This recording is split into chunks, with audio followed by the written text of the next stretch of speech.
हरे कृष्णा, राधे राधे। कैसे हो आप सब? आई होप आप सभी स्वस्थ होंगे, मंगलमय होंगे। तो जल्दी से सुन लेते हैं अपरा एकादशी की व्रत कथा।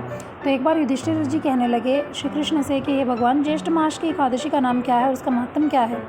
तब भगवान श्री कृष्ण कहने लगे कि हे राजन, यह एकादशी अचला तथा अपरा दो नामों से जानी जाती है।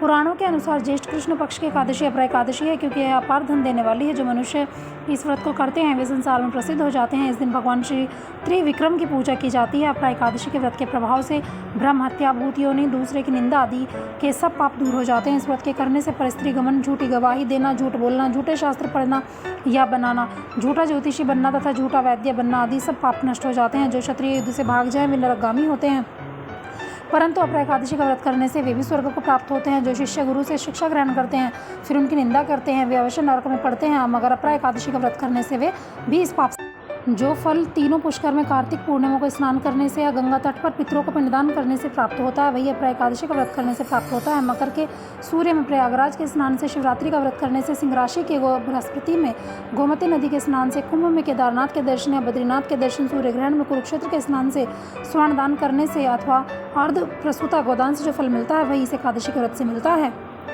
यह व्रत पाप रूपी वृक्ष को काटने के लिए कुल्हाड़ी है, पाप रूपी ईंधन को जलाने के लिए अग्नि, पाप रूपी अंधकार को मिटाने के लिए सूर्य के समान, मृगों को मारने के लिए सिंह के समान है। मनुष्य को पापों से डरते हुए इस व्रत को अवश्य करना चाहिए। अपरा एकादशी का व्रत तथा भगवान की पूजन करने से मनुष्य सब पापों से छूटकर विष्णु लोक को जाता है। इसकी प्रचलित कथा के अनुसार प्राचीन काल में महिध्वज नामक एक धर्मात्मा राजा था। उसका छोटा भाई व्रजध्वज बड़ा ही क्रूर, अधर्मी और अन्यायी था। वह अपने बड़े भाई से द्वेष रखता था। उस पापी ने एक दिन रात्रि में अपने बड़े भाई की हत्या करके उसके देह को एक जंगली पीपल के नीचे गाड़ दिया। इस अकाल मृत्यु से राजा प्रेतात्मा के रूप में उसी पीपल पर रहने लगा और अनेक उत्पात करने लगा। एक दिन अचानक धूम्य नामक ऋषि उधर से गुजरे। उन्होंने प्रेत को देखा और तपोबल से उसके अतीत को जान लिया। अपने तपोबल से प्रेत उत्पात का कारण समझा ऋषि ने प्रसन्न होकर उसका प्रेत को पीपल के पेड़ से उतारा और परलोक विद्या को उपदेश दिया। दयालु ऋषि ने राजा के प्रेत योनि से मुक्ति के लिए स्वयं ही अपरा एकादशी का व्रत किया और उसे अति से छुड़ाने के लिए पुण्य प्रेत को अर्पित कर दिया। इससे वह प्रेत मुक्त हुआ।